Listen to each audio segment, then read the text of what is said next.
Let us now look at Section 1, Pre-Work. In this section, we will look at how you can create a safe and controlled environment in a work bay. Number 1, plan and prepare. Before attempting any work on high-voltage BEVs, you must ensure that you are a qualified BEV technician with the necessary training and certifications. This typically involves completing specialized training programs and obtaining certifications that demonstrate your competence in working with high-voltage systems. Reviewing the specific manufacturer's documentation for the BEV model you will work on is essential as they differ from manufacturer to manufacturer.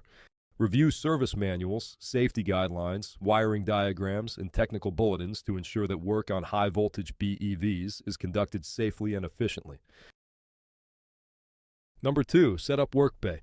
A cluttered work bay increases the risk of accidents. Tools, equipment, or debris left around can become trip hazards or lead to accidental contact with electrical components. An organized workspace will allow you to locate tools and equipment quickly, reducing downtime and improving overall work efficiency. High-voltage BEV components are sensitive and expensive.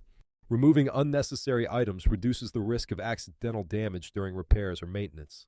Labeling the work bay as a high-voltage zone is a visual reminder to all nearby personnel that electrical hazards are present.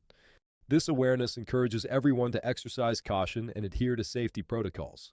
Use high-voltage safety barriers to isolate the work area from bystanders if applicable. By cordoning off the area, you restrict access to authorized personnel with the necessary training and qualifications. This prevents unauthorized individuals from entering the potentially hazardous work bay. Ensure that evacuation routes remain unobstructed throughout the entire process. Number 3, secure the work bay and vehicle keys. The keys to the BEV work bay, tool cabinet or toolbox, vehicle or digital key, diagnostic equipment, and any other keys must be properly managed and securely stored. Only authorized personnel should have access to the key storage area. Implement a sign-in and sign-out system that records who took a key, when it was taken, and when it is expected to be returned.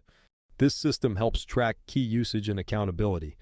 This helps maintain the security of the work environment, protect valuable tools and equipment, and prevent unauthorized access to BEV components and vehicles. Additionally, it is essential to have procedures for handling lost keys and securely storing them when not in use. The recommended distance is to store the keys at least 10 feet away from the vehicle. Always refer to the manufacturer's recommendations. Number 4, wear personal protective equipment. The purpose of wearing PPE is to create multiple layers of protection against potential hazards. Always ensure your PPE is in good condition, correctly fitted and compliant with relevant safety standards. Put on the required PPE, including safety glasses, insulated gloves, arc flash clothing, safety helmets, safety boots, and any other specific gear mandated by the vehicle manufacturer for your vehicle and work bay. Regular inspections and maintenance of PPE are essential to guarantee its effectiveness in safeguarding you from potential dangers. Number 5, check tools and equipment. Before each use, thoroughly inspect all tools and equipment you intend to use. Ensure any specialized tools designed for electrical work on BEVs are properly insulated. Insulation helps prevent electrical conductivity and the risk of electrical shock.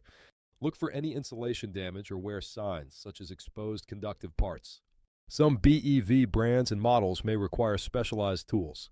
These tools should be in excellent condition and used according to the manufacturer's recommendations. Number 6, verify voltage. Voltage verification is a critical safety step to ensure the high-voltage system is de-energized and safe to work on. Choose a voltage tester that is appropriate for the voltage level of the high-voltage system you will be working on. The voltage tester should be rated for the highest voltage you may encounter. Before attempting any work on the high-voltage system, use the voltage tester to confirm that the system is de-energized. This means there should be no electrical potential in the circuits you will be working on. Always follow the manufacturer's guidelines and best practices for voltage testing and ensure the voltage tester is properly maintained and calibrated for accurate readings. Number 7, implement lockout or tagout.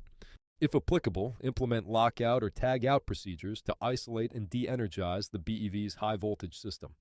Lockout or tag-out is a safety procedure to prevent machinery or equipment's unexpected energization or startup while technicians perform service or maintenance. Place the lockout devices, such as padlocks or lockout tags, on the power sources and control mechanisms deactivated during the shutdown. Lockout devices should prevent the re-energization of the high-voltage system by physically blocking switches, breakers, or connectors. Attach lockout tags to the lockout devices. These tags provide information about the maintenance or repair work, the personnel responsible, and contact information. Follow manufacturer-specific instructions for safe shutdown. Number 8 is access to high-voltage components. Consult the manufacturer's documentation, including service manuals and safety guidelines, to understand the procedures and precautions for accessing high-voltage components. Identify the panels or covers that need removal. Before removing any panels or covers, confirm that the high-voltage system is de-energized using a Cat3 digital multimeter. Follow a methodical process for removing panels or covers by checking the manufacturer's documentation.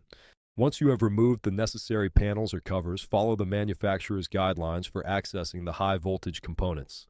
This may involve additional steps, such as removing insulation barriers or protective covers. Store the removed panels or covers safely and securely within the work area. Keeping them organized ensures that they can be easily reinstalled later.